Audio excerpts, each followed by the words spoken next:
예수님이 우연치 않게 마주친 신앙의 부족에 대해서 의아해 하신 때도 있다. 복음서 기자 마가는 예수님이 고향을 방문했을 때 일어난 이상한 현상에 대해서 이야기한다. 거기서는 아무 권능도 행하실 수가 없어서 다만 소수의 병인에게 안수하여 고치실 뿐이었고 저희의 믿지 않음을 이상히 여기셨더라. 이상하게도 하나님의 능력은 믿음의 부족 앞에서 불구가 되어버렸다. 가장 연약한 이들이 철야기도에 헌신한다.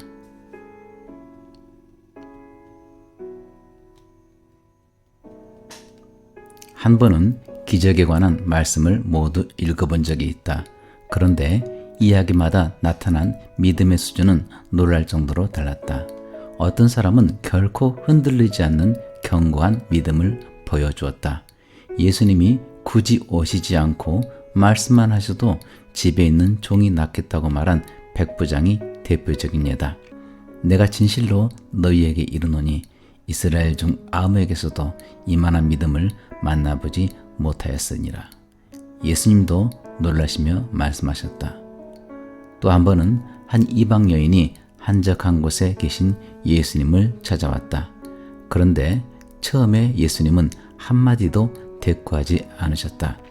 잠시 후 예수님은 개들이 아닌 이스라엘의 잃어버린 양을 찾아오셨다고 차갑게 쏘아 붙이셨다. 개란 이 여인의 이방인 신분을 두고 하신 말씀이셨다. 하지만 이 가나안 여인은 절대 포기하지 않았다. 결국 그녀의 끈질긴 강구에 예수님은 두 손을 드셨다. 여자여, 내 믿음이 크도다. 예수님은 전혀 뜻밖에도 이방인이 그만큼 큰 믿음을 소유했다는 사실에 감동을 받으신 것 같다. 유대인이 아닌 로마 백부장과 가나안 여인이 오히려 조국으로부터 외면당한 메시아를 이렇게 굳게 믿다니. 이런 이야기를 읽으면 나는 기가 죽는다. 내게는 그만큼 탁월한 믿음이 없기 때문이다. 가나안 여인과 딴판으로 나는 하나님의 침묵에 금세 낙심하고 만다. 기도가 빨리 응답되지 않으면 나는 포기하고픈 유혹에 금세 넘어간다.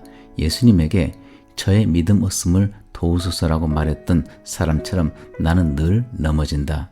믿음과 불신 사이에서 헤매다가 틈만 나면 무너지며 그때마다 땅을 치며 저의 믿음 없음을 도우소서 하고 되낸다. 예수님이 우연치 않게 마주친 신앙의 부족에 의아해 하신 때도 있다. 복음서 기자 마가는 예수님이 고향을 방문했을 때 일어난 이상한 현상에 대해서 이야기한다. 거기서는 아무 권능도 행하실 수 없어 다만 소수의 병인에게 안수하여 고치실 뿐이었고 저희의 믿지 않음을 이상히 여기셨더라. 이상하게도 하나님의 능력은 믿음의 부족 앞에서 불구가 되었다. 예수님을 가장 잘 알던 사람들의 믿음이 때로 흔들린 이야기를 읽을 때마다 놀랍기 그지없다. 예수님을 의심한 사람은 바로 옆에서 따르던 자들이었다. 일례로 보라, 세상 죄를 지고 가는 하나님의 어린 양이로다라고 선포하고 예수님의 세례식 때 하늘로부터 음성을 들었던 세례 요한도 나중에는 예수님을 의심했다. 또 예수님은 12 제자의 불신앙에 몇 번이나 놀라셔했다. 예수님을 가장 가까이서 따랐던 세 제자는 예수님의 죽음 직전에 놀라운 기적을 직접 목격했다. 변화산에서 예수님의 얼굴은 해같이 빛나고 옷은 빛처럼 하얘졌다.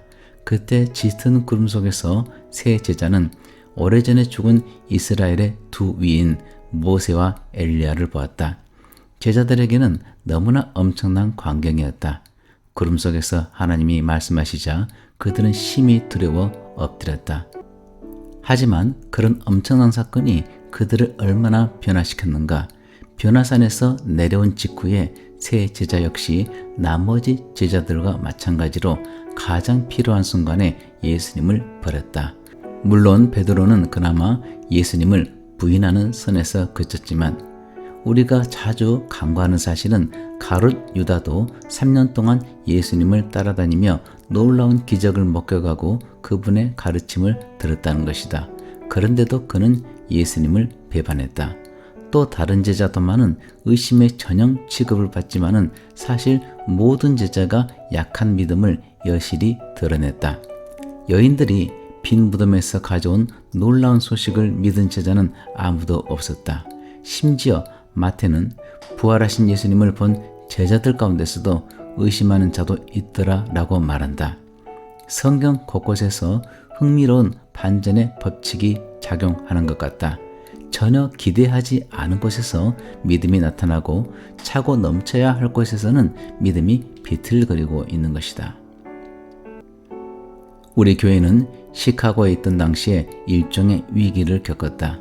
목사가 떠나는 바람에 교회가 뒤숭숭했고 지역 봉사 프로그램도 해체 위기에 놓였다. 이에 교회 지도자들은 철학 기도를 제안했다. 몇몇 사람이 의문을 제기했다. 교회가 빈민촌 안에 있는데 과연 안전할까? 주차장 안전을 위해서 경비원을 고용해야 하지 않을까? 철학 기도에 아무도 참석하지 않으면 어쩌나? 우리는 오랫동안 비용과 타당성을 타진했다. 하지만 어쨌든 철학 기도 날짜는 잡혔다. 놀랍게도 성도 중에서 가장 가난한 편에 속하는 공동주택 거주 노인들이 철학 기도에 가장 열렬히 참여했다. 나는 그들이 과연 얼마나 기도 응답을 받았는지 생각하지 않을 수 없었다.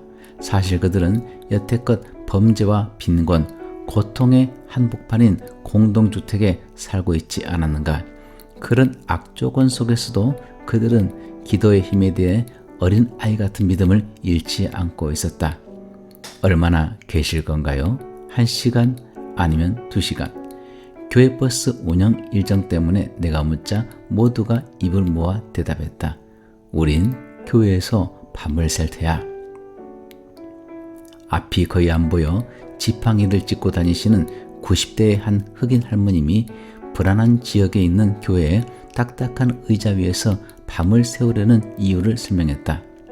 자네도 알다시피 우리 같은 늙은이가 교회에서 할 수 있는 일이 뭐 있어? 우리가 뭘 배우길 해서? 아니면 젊은 사람 마냥 힘이 있기나 해?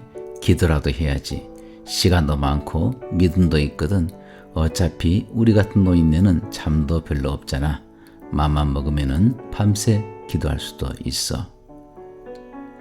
그들은 정말로 밤을 새웠다. 시내 중심부 교회의 젊은 성도들은 복음서에 실린 믿음의 아이러니를 새롭게 배운 기회였다. 전혀 기대하지 않은 곳에서 믿음이 나타나고 차고 넘쳐야 할 곳에서는 믿음이 비틀거린다는 사실.